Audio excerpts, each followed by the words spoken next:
this conversation with you.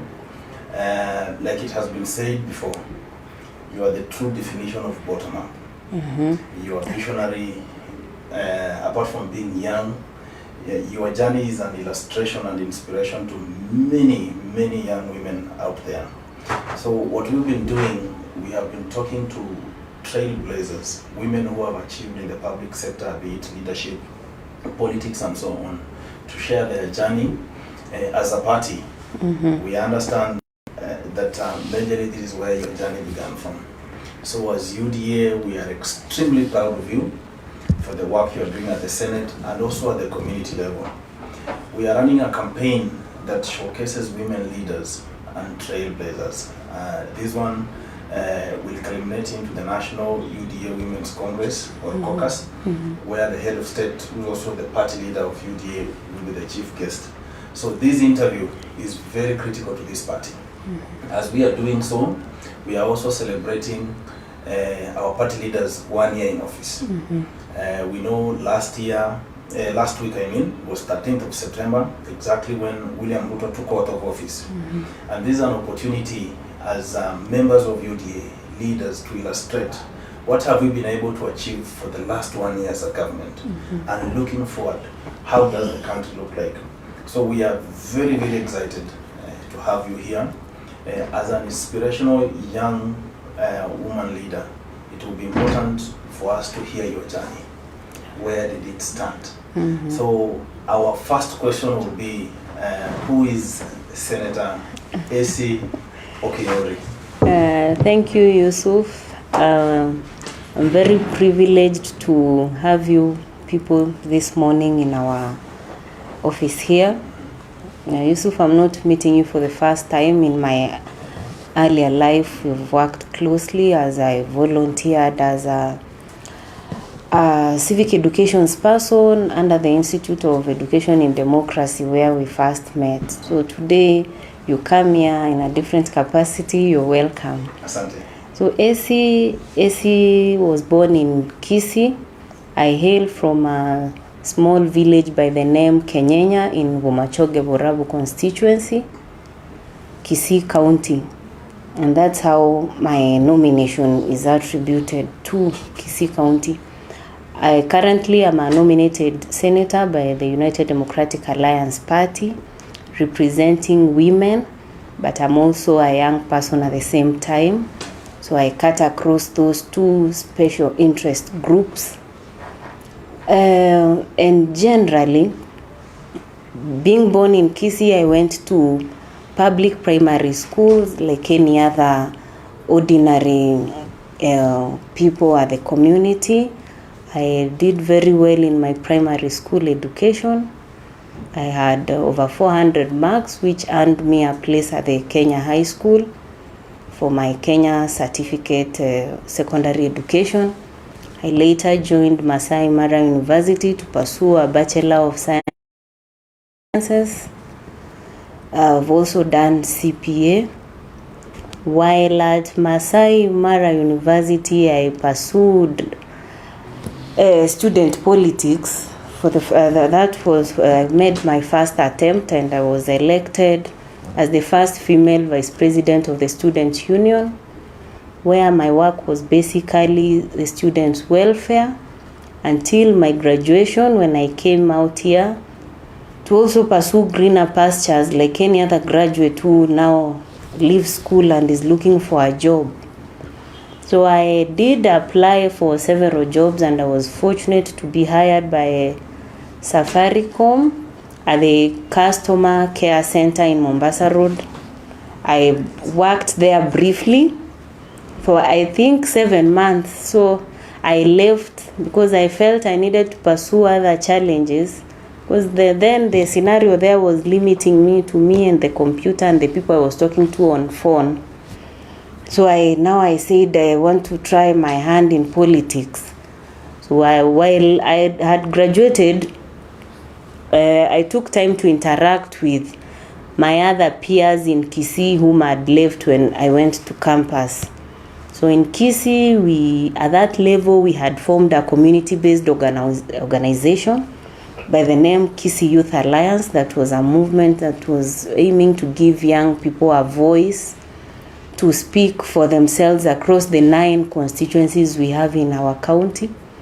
It is at that point that I first interacted with our current president, Dr. William Samoei Ruto, then Deputy President. He was actually coming to Kisii to open an agriculture show in 2016.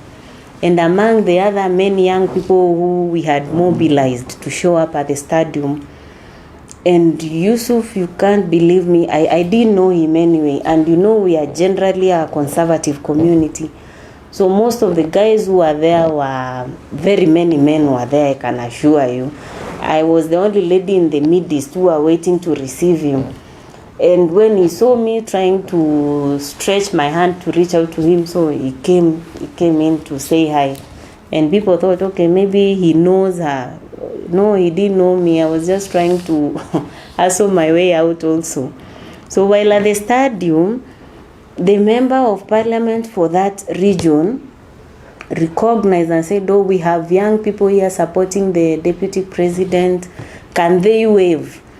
I didn't wave. I ran very fast to the podium. So when the governor then, James Ongwae, tried, and Deputy Governor Joash Mahangi tried to get me out of the podium, the Deputy President was like, no, let that lady speak. So that's just a bit about how now I'm getting into that, the political terrain. So the function was over after I spoke and submitted what the wishes of other young people there were. And we continued with the rallies. So Jubilee then was very active because it was the re-election campaigns of the then President Uhuru Kenyatta. And I was, because of my active participation on youth matters in the region, I had been given a responsibility of mobilizing young people for the re-election of President Uhuru Kenyatta then. So after that, elections are fast approaching, and we are really active. I used to attend all the rallies. I love political issues, so I didn't want to be left out of any of those processes, especially when I would hear Dr. William will be around this area. I would find my way there. So at one point, this was the changing. I think this was the changing, the breaking ground for me. In one rally where the president then was and the deputy, young people demanded that I really needed to speak on their behalf in that rally. I had not attended the rally that day. I was in Kisii town, so I quickly rushed to Nyanturago Stadium. Getting to Nyanturago Stadium, most people had made their speeches. I was next in line, and then the deputy will stand and the president. So I spoke, and imagine when I was going to sit down, it's only the deputy president who called me. And he said, okay, AC, I think we can work together. I have to credit the president for that. He knows how to spot talent. So the rally was over, and elections eventually happened. I was shortlisted for a nomination at the Kisii County Assembly by the Jubilee Party, but because I was in the village, in getting to know what is going on in Nairobi could really take time. So I was shortchanged by someone, and I went to court, lower court, high court, court of appeal in Kisumu. I lost the petition, so I just decided to go back home and continue with other businesses, because remember, I had left work now. So I thank God during that period of being home and waiting for something else to do. One evening I was going back home. In a matatu, I received a call from the deputy president. I didn't have his number. I think he looked for it from whichever sources he got it from. And he was like, hi, AC, where are you now? What happened? I was like, oh, Your Excellency, I didn't get nomination. Now I'm home. I'm just, waiting. And I think that was an honor, because I was imagining who am I even to be called. I didn't have his number. I even told the matatu driver to park kando so that I can engage on that phone. So he told me, I want you to come back to Nairobi. maybe we can see what you can do. So the next morning, I didn't now even go home. I quickly alighted from that matatu and went back to Kisii town to book Guardian bus. So Guardian bus by 5, I was in Nairobi. I printed my CV at Norwich Union and took it to Harambee Annex. That's how I got my first political appointment at Harambee House Annex. And I worked in the Strategy and Delivery Unit as a research person under Dr. John Chikati, who is the now Tongaren Member of Parliament. And most of our work was centered on TVET, because then, if you remember, the Jubilee administration had a lot of emphasis on equipping young people with technical skills to alleviate poverty and try solve unemployment. And by this, the administration had come up with a policy of having a technical training institute at least in every constituency. So that way, the office of the deputy president was not an implementing department, but we were supporting the members of parliament who are coming there to get the necessary support they need in having this project actualized. That's how I got to interact with members of parliament. So I'm mentioning that especially to the young people who are watching me. You have to be very keen on the kind of networks you do and the kind of people you want to keep in your space. So now we continued until February 9th, 2022, when now guys are leaving to get into the political active politics. But you see, while at Annex, I wasn't just doing the office work. I'm someone who's I don't mind doing kazi ya mkono so long as I just get what I want. So while at it, I would volunteer to do communications for Dr. William Ruto. I did even on my social platforms. I would do a lot of grassroots mobilization. I have a very good network at the grassroots that's in Kisii. That's part of why even the deputy president then had spotted my capability. Because that time when he called me and said, AC, I think we can work together, we went to Karen and made a presentation of what we had, and he would randomly make calls and realize those people are really existing. So while at Annex, now the fast forward, the politics is coming up. There is the breakaway in Jubilee. So we have Jubilee Asili trying to be registered, but it doesn't work. Then now UDA is eventually registered. So in UDA, I was a volunteer, especially with the by-election command centers that were giving parallel results before IBC gave their own results. I think even our photographer Freddy here can attest to that. And we started with Msambweni all the way to London, in Nakuru, Kiambaa, Bonchari, Matungu, Kabuchai, all those by-elections. I was very instrumental in the area of the command center. And in the command center, I largely worked with young people, especially from university, because we had many of them volunteering with the party. And I really am grateful to most of them who selflessly did work in that area. So after formation, so we are now into active politics. I had resigned from Annex because now you can't do most of this political work while you're still working there. Out here, so the politics actively begins. So we are done with the concentration is now on the presidential election and the other positions. So at that point, I also, together with a lady called Rita Oyer, we came up with Women for Ruto, which was a movement mobilizing young women across the country to support the election of Dr. William Ruto as the 5th president of the Republic of Kenya.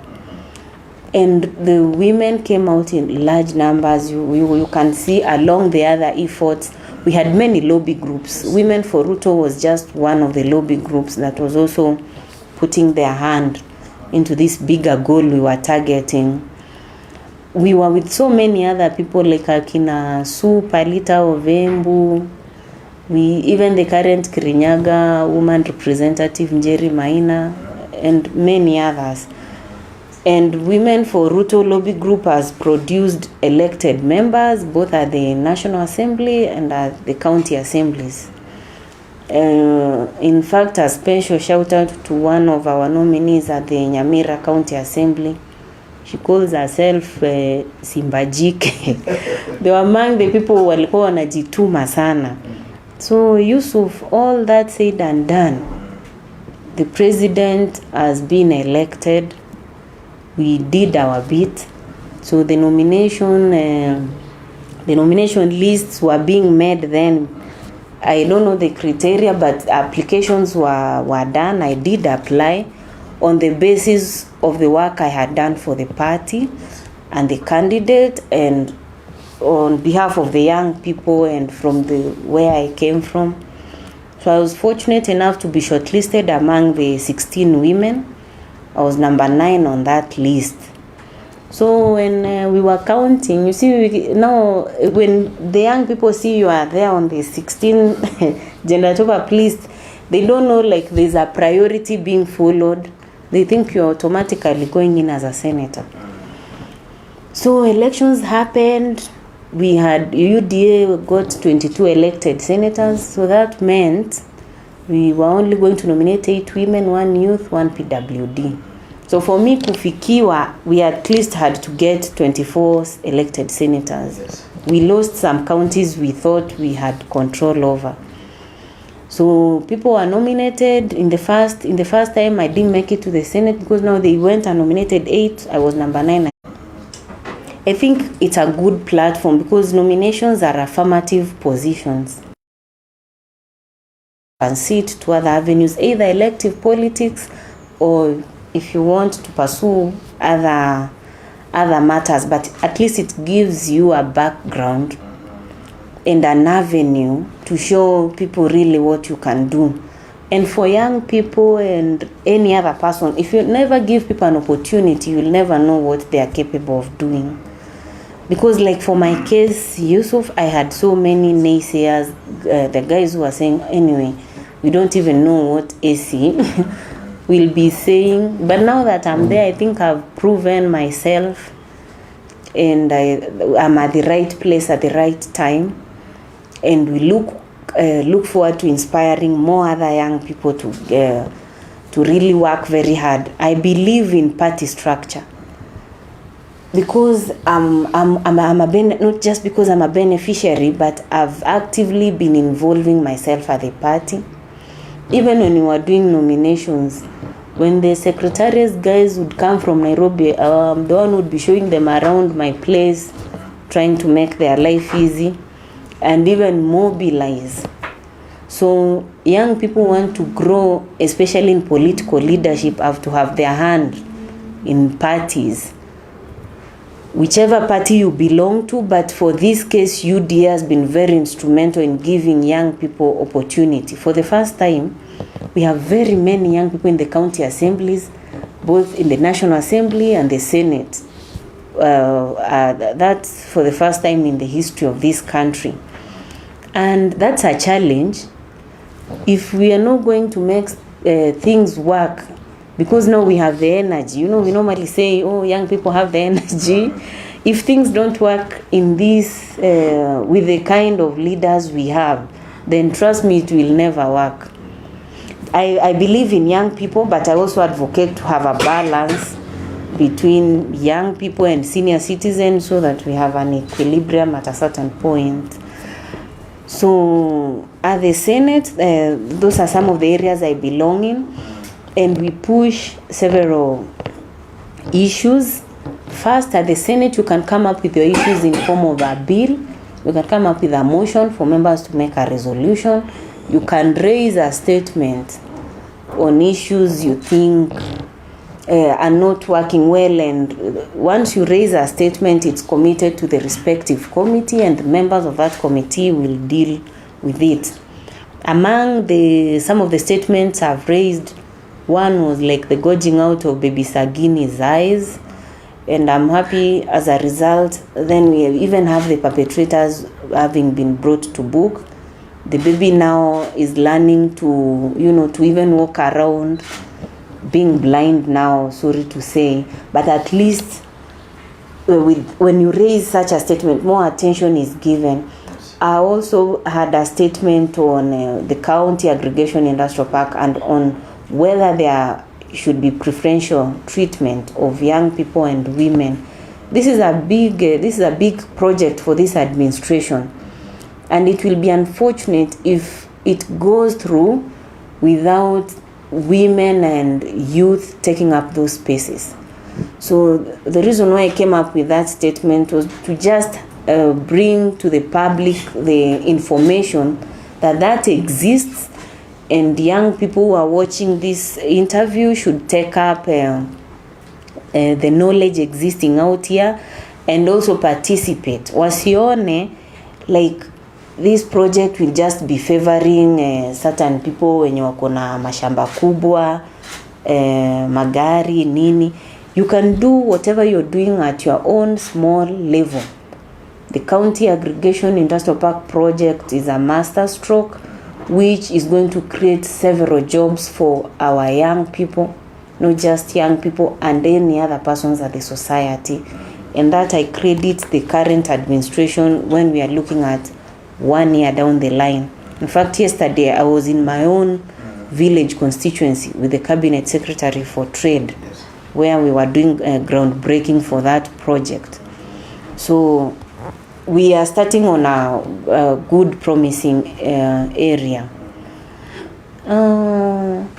I also have bill proposals. The major ones I would like to highlight now are two. I have the county civic educations bill, because I believe an informed citizenry is someone who is able to make decisions on their own and even be able to participate in the public participation that happens. There's a difference between public participation and civic education. Yes. Public participation should be conducted upon people who already understand what to expect. But currently, we do not have such a framework to guide on how civic education should be conducted. That will also bring back the Kenyan, just being patriotic about your own country. And especially for the young people now, this I would really want to implore them to take this seriously, because the moment you're conversant with issues around you on a daily basis, you're able to make the right decisions. You even can take your leaders to account. But now you can't take your leader to account if you don't even have basic information on what your party is doing. Like now, I expect people to know the party will be conducting grassroots elections. They need to come out in numbers and participate and get a position, be it chairperson, secretary general, whatever you want to be at that level. So that is where it actually starts from. I also have the protection of livelihood bill, famously the street vendors bill, and this resonates with the bottom-up economic model approach that we largely campaigned on. People reason differently. Yusuf, in this country, we cannot ignore informal traders. Yes. They are all over. It has even not been working in major towns like Nairobi, Eldoret, and other major towns we are having. Reason is, first, we are not appreciating that we have informal traders. Right now, if you just walk at the street, you'll meet with one or two of those informal traders.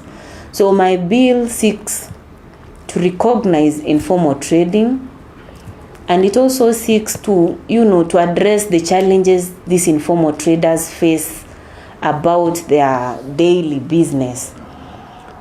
Another thing, the moment you've already identified informal traders, then there can be a structural way of having them operate.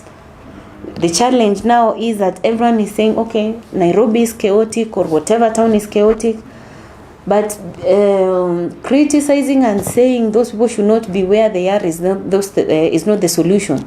You first have to accept that these people exist and they contribute largely to the economy of this country. And for even we as Kenya Kwanza, most of the people who supported our agenda are these informal traders. So my bill seeks to give them protection in that they can do their hustle. Their hustle is recognized. They contribute to the economy of this country, and we need them now put in form in ways that they can actually contribute in a structured way. So you see, those are those are proposals when at the legislative houses you can bring forth to help people. And it's not just helping people from my home county. It's cutting across informal traders. You go to Mombasa, you'll find them. You go to Garissa, you'll find guys from Garissa who are transporting miraa, like that, you know. So you'll find young men on the streets who are playing instrumentals. Yes. Someone would mistake them for, you know, noise pollution or something. But really, if as a country, as a nation, we first accept that we have these people within us and whatever they are doing is not wrong. Kazi ni kazi. That was our nini for the party. And whoever coined that name, Kazi ni Kazi, didn't just wake up and coin Kazi ni Kazi. We have to respect whatever initiatives, little initiatives people are engaging in to support the country and also support themselves as individuals. Yeah. Anything else maybe I haven't touched on? Quite elaborate, kabisa. Now, you've mentioned your journey and how you began. And this is just a reflection or an example of what many young women go through. Do you think, now from your perspective, is it easier, especially young women, without good fathers, people to hold their hands up? Do you think it is easy? An example you mentioned, you running to the podium, someone trying to stop you. If it were not for the intervention of the then DP, you wouldn't probably be here. Do you think the space is fertile enough for young women from nowhere just to grow up? I would look at it from different angles. Currently, I would say the conversation on women empowerment has been overemphasized. We now need women to come out and take up these spaces. That's where the gap is. And on whether a woman will come out and take up that space, sometimes it's personal initiative and sometimes it's about mentorship and just getting to tell people you can actually come in this space and succeed. When I talk about on a personal note, you know, politics is tricky. There's no formula. There's no script you can give someone that if you do this and this, you'll actually make it. Because what worked for me might not work for the other person. But with examples of people like me, Honorable Karobia, Yala, those are guys we worked with. If you position yourself strategically, these opportunities will always meet you. They will not follow you from the comfort of your sofa. My narrations here paint a picture of people who are like, we were all over. You hear the deputy president is in Mombasa, you're there. We were not even asking for fare. We just used to get ourselves there. Unajua hata ukijipeleka huko, hata kiongozi akikupata huko, enyewe hiyo siku atawapea fare. But you can't be asking for fare na hata hujafika huko. It shows the drive you have to pursue whatever you want. For young women, and women generally, there are challenges here and there. But I want to look at it from a positive note. These challenges are the things we should pick up and use as stepping stones. Yes. Because if you let them weigh you down, no one is going to have sympathy on you at, okay, because you're a woman, let us give you this. No one. People are very harsh out here. In fact, when they realize that's the card you're playing, and that's the advice I would like to give to fellow young women and generally youth who are pursuing political leadership. Just sell your agenda as you. Don't hang on a particular card. Because when you look at me, yes, you look at me as a woman, but you see beyond. You will see beyond the woman in me. And the moment you're able to sell yourself like that, you have a cutting, you have an edge over the rest. Because politics is like, it's survival for the fittest. Whereas we acknowledge that we have to have a level playing ground, which the president has really been passionately speaking about. And if you see, he has a soft spot for women who want to get into leadership. Even in the party, in the formation of the party, women were holding very many positions. Even now in the Senate, when we had our own parliamentary groupings, the president said, for the vice chair positions, let's have the women. You see, if you don't give people a platform, you'll never know what they want to offer. So, in as much as we have the challenges, let us use those challenges to propel ourselves to the next level, so that people do not have an excuse to say being a woman is not a disability. You see, now I have this affirmative position. I'm looking to transit into other things, either elective politics, so that I pave way for any other person to also get the platform to grow themselves.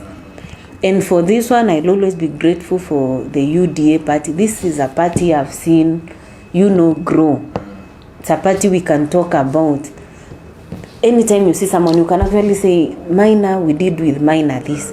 Most of the bloggers, Wakina the Dawn, generally from Kericho, most of those bloggers, I see people treating bloggers with some kind of contempt.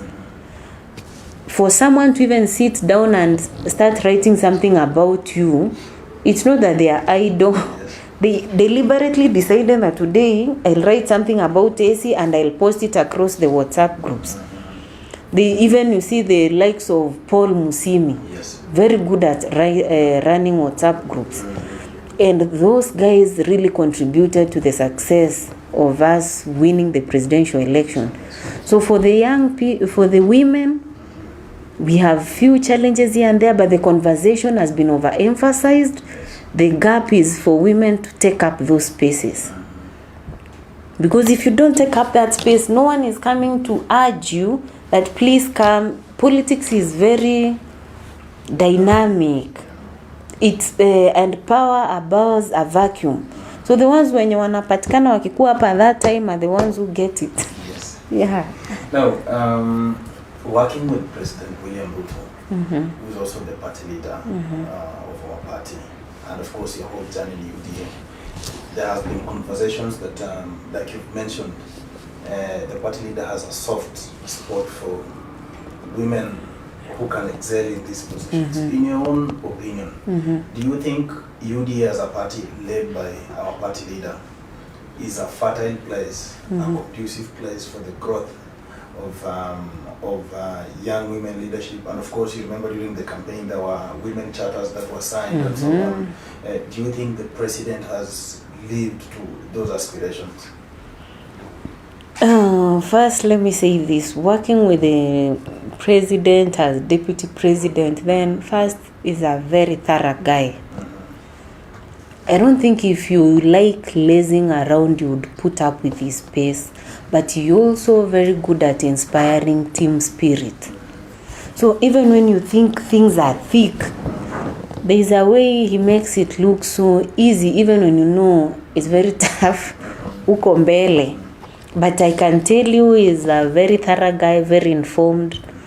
So if you want to work well with him, just have the grasp of your issues you're dealing with at your fingertips.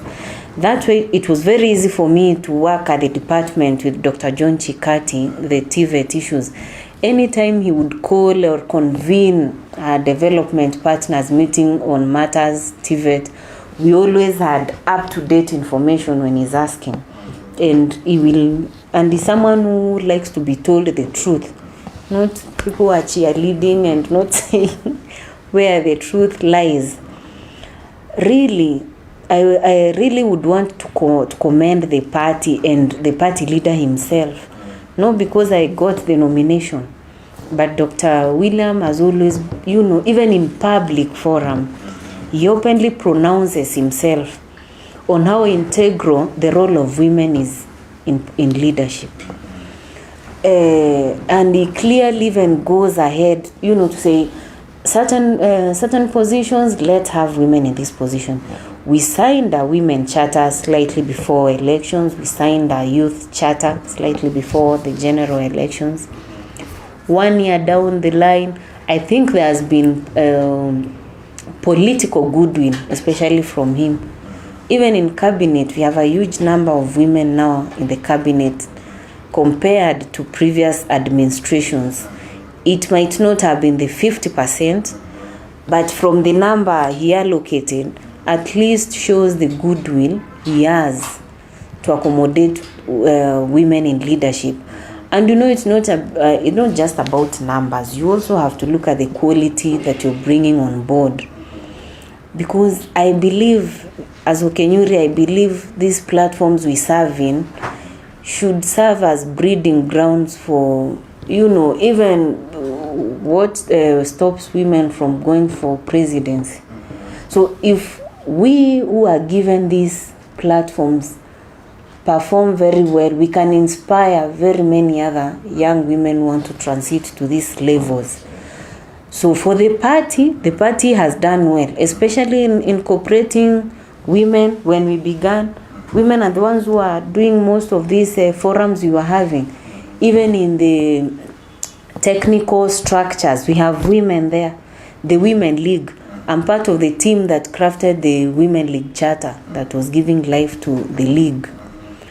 And our thought was, if women can grow through the structures, in that when other guys get nominated, these spaces are filled up by other people who've been growing through the party ranks. That way you will instill party discipline. And you're going to institutionalize our politics, as the president has been saying, even way before he became president. This thing of people coming, people complain, okay, someone came last minute. But you see, if we believe and build the structures within our parties, we would not even have a challenge identifying political candidates. Because really, would it take you time to think about who to pick? You've been seeing what guys are doing, but of course not just party loyalty. You have also to balance with the grassroots, because politics is people, and the people will always have majority. So we might have not we might not have hit the target, but from what is demonstrated for this 1 year, we have the political goodwill, and I know, give it time, we are going to be in very many other tables. We even have, for the first time, we have a women advisor who sits in the cabinet. We've not had such in other administrations. People would ask, why women really? Research has even shown when you have women in these leadership spaces, the kind of thinking we bring in those spaces, blend it with what the other people in those tables are saying, brings a very fine product. So women are integral in the politics of this country, and we have the numbers, only that most of us do not realize how our numerical strength is powerful. But the moment we look at that and complement our work with what our male counterparts are doing, tutakuwa mbali sana. Of course. Now, as we head to the finish line, Senator, we have seen you do a lot of political community work, so to say, especially in your home county of Kisii. What is the push? I work across the country, that's to begin with, because sometimes you see us going for hospital visits in Murang'a County and Kisumu. So first things first, actually actualizing my work as a senator. My work as a senator first is to, legislate. That I'm doing very well. Also, we represent the issues facing young people, women, and generally the people at the Senate, and the issues to do with counties, perfectly doing. But Yusuf, even before you do all those other things, sometimes people want to see, okay, even from where you come from, Yes. what are you actually doing? So on top of the other things I do for this country, I also appreciate that I have a background from where I hail from. And that's why sometimes you see me going to church, going to funeral, going to community initiatives. Because you can't be an island, a human being has to coexist with other people. And I'm one of those people who is very grateful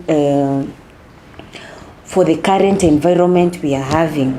I was in the first bipartisan committee that was set up by the president from our side. And I believe we would rather fight in boardrooms talking than having young people die in the streets because of maandamano. You see? So now we have peace as a country. So many other things business can thrive.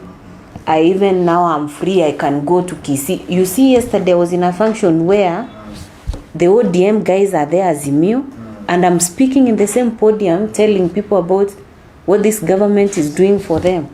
That's the kind of politics we want to play. So going back home is just appreciating the roots and just showing really man cannot just live as an island. You have to interact with people. Because at the end of the day, even as much as I do my national work, I have to go back home. And ambition is priceless. Depending on what the voices will be saying, then will determine what the next frontier will be. Absolutely. Now, we have an upcoming UDA Party Women Conference where the head of state, who's also the party leader, will be the chief guest. What are your expectations, and why do you think such a conferences are important? It's very important because these forums should just not be held when we are gearing to elections. They should be constant. And the president even said it when even before he was sworn in and after he was sworn in. Like for the PGs, he said we'll be having frequent PGs, and like previous regimes where PG will only be convened for a riot act to be read. But in this regime and this administration, we are having frequent PGs to consult. Anything you see as pass in the Senate or in the National Assembly is after consultation. And this consultation, women consulting, is very timely. Because remember, we are saying affirmative action is building the capacity of women. As a party, this is an opportune time to now bring on board more women to the structures, to give them capacity. And I really want to urge that in the upcoming grassroots elections, women should really participate in numbers. Because if you're not in that table, then it's very difficult for your issues to be heard. In this conference, I'm looking forward to we now, because it will be majorly the elected class, but I'm looking forward that after the conference, we are now going to reach to the ordinary women who have no opportunity to be in parliament or in the county assembly, so that we carry them along. You know, that has been the spirit of the UDA party. And that's why very many of the women came out to vote this party, because they felt they are accommodated. So in part of my expectations would be just officially now formalizing our women league and having our structures down to the polling stations. Na wanawake ni jeshi kubwa. There are people who can change many things in this country. But I know when I say that, I also put a rider there. This is not a war against men. Women cannot exist on their own. We also blend our efforts with our male counterparts. Yes. But we are very lucky that we have a president who understands the role that women play in the society, not just in leadership. And he has been on the front speaking about it and actualizing. Can you imagine, had it been for not UDA having such a platform, maybe people like me would never have seen the floor of the Senate. So it's not a light issue. I'm a product of the bottom-up economic philosophy, and I would want many of the young women to come on board and be accommodated in the party structures and for any available opportunities. As a party, we need to have a policy that will compel any opportunities arising people should be picked from the ones whom we've been having working for the party. Yes. We can't have guys who are being poached from outside when we have talent within us. Like in UD, I know we have so many people who are good in IT, very good in writing, endowed in very many aspects. So in the women's conference, I'm really looking forward to now really having the women league that is going to trickle down to the polling stations, so that even when we are having a government initiative, these are the first people we are giving priority. And for the issues of opportunity, getting from the database we already have, that will be easy. And finally, I look forward to this conference really putting more voice to the charter that we signed so that we actualize it. Because there are issues of even the sanitary towels that we are talking about here, that's menstrual hygiene. This is an issue that is talked about largely.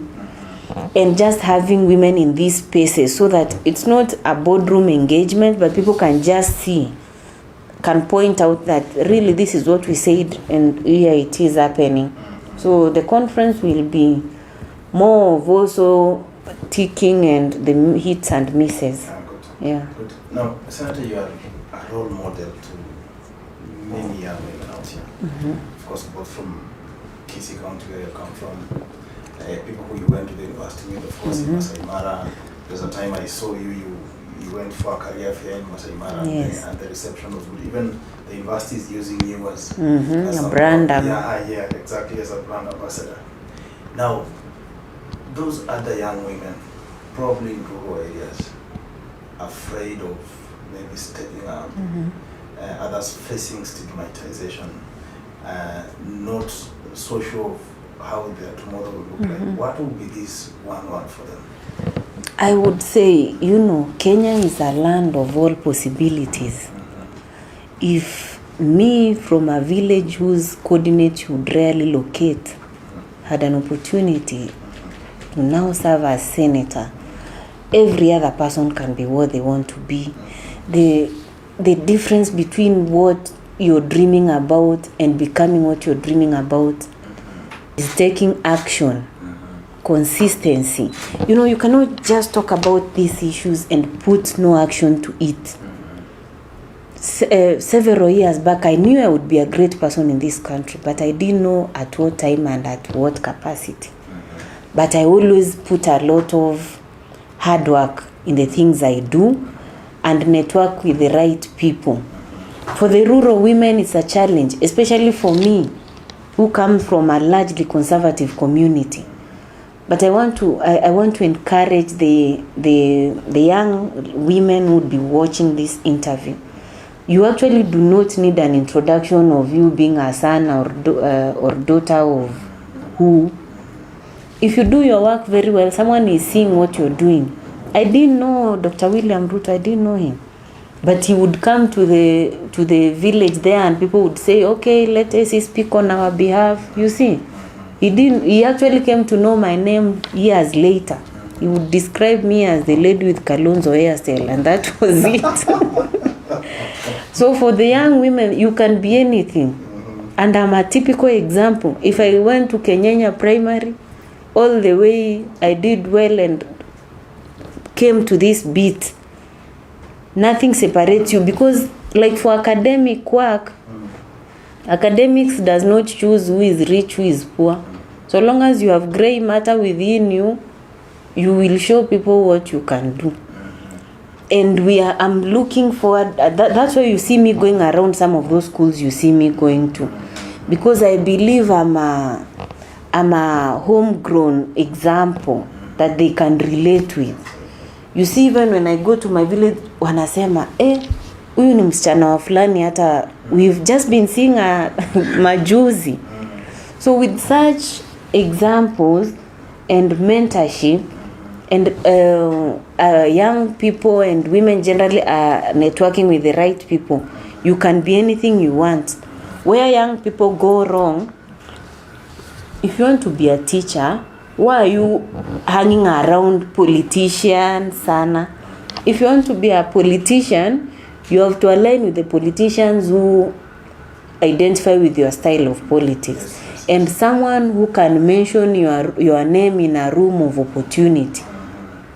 Don't work with somebody who cannot even mention your name, that I know Yusuf. You know, this is politics. Visibility is very important. When issues are being discussed, at least let have someone who can say, oh, I know Susan. But young people direct a lot of their energy to the wrong causes. So if you want to be a politician, unataka kucontest huko sijui Nyamasari, but you're hanging around with the people in Mandera. So you will spend most of your time with people in Mandera, but people in Nyamasari don't know you. That one I have to state it clearly, because we young people tunasema we want space, but along you wanting space, politics is local. You are first to be identified with a certain category you want to choose. If you want to choose to be identified with the young people, play that card, speak about their issues and anything that resonates with young people. If you want to play the women card, speak about women issues, identify. Because people will not identify mtu hawaelewi. You want to run in Kisii, you have to speak their language. People identify waseme huyu ni mtu. So let people not confuse those two things. You can't, political leadership is that serious. And it's about people. We will not bring you from the boardroom and impose you on people. Politics is a people-driven process. Democracy is expensive, but it's the beauty of it. People have divergent views. So for the rural girls, they can be like me and even go beyond. You don't have to be senator.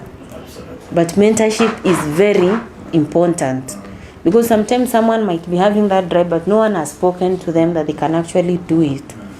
So that's why you see me going around most of these schools to give my story, because it's a story they can relate with. And as I conclude, I still emphasize my nomination by the UDA party and the president is an affirmation that hard work pays. My nomination, I attribute it to hard work and God, really. Things don't just happen. Yeah. Okay, good. Lastly, Senator, I personally find you bright, visionary, and committed to your cause. What is your future? Maybe 5 years down the line, are you probably entertaining an idea of mainstream politics, probably to represent youth and women voices at a higher platform, probably National Assembly, or what is your future, Senator? I wouldn't really want to be specific, but you know the youth bracket keeps shifting. By 2027 I'll still be a youth, but that's a bracket you can't rely on. It keeps shifting. But I have a blend of both technical and political. That's one advantage I have. I also have a blend of rural and urban. So I believe, and with I'm someone who's very consistent. Once I set my eyes on something, I have to go for it. And currently I'm so focused on doing my work in the Senate and any other little work I can do for the society. When the time comes, really, we'll get to know what to do. But ambition is priceless. There are so many things I can do. If this one really happened, there are so many other things I can do. And I believe the future is bright for me, so long as I maintain my whatever I'm doing currently. So you can guess so many other guesses. Asante sana. Thank you very much, Senator. Quite an elaborate journey from communications. First of all, we must say we are extremely proud of you as a product of this party. So receive glad tidings from our Secretary General, Senator Cleophas Malala, our chairperson, Governor Cecily, and of course our treasurer, Mheshimiwa Jafet Mukundi. We are very proud of you and we congratulate you for the good work you are doing, not just for the party. You are making our president, our party leader proud, from the work at the Senate to grassroots work, and we are confident, like you've ably said, the future is extremely bright for you. We wish you best of luck. Thank you very much, and just maybe a special mention, especially to the young people in our different Kenya Kwanza platforms who are constantly highlighting the works we do. I'm really grateful for you, and I think we have such one man who now I think he got a job, that Chemenjo. We used to go with him across the bottom-up forums, and he would be using his small phone to to show what we are doing. You can imagine with such little efforts, he would, show what other people are doing. So it's about the small things you do. Don't imagine like there are big things you will do to shake the world. It's the small things you do, and you have to start right now. I'm very proud to be associated with the United Democratic Alliance Party and with the leadership generally, beginning with our party leader. You're doing exemplary work, and I'm looking forward, energized, especially for the grassroots elections, so that we pick it up from there and make this party a national party, which it is already is. But we need to age out the rest completely. Thank you very much. Asante sana.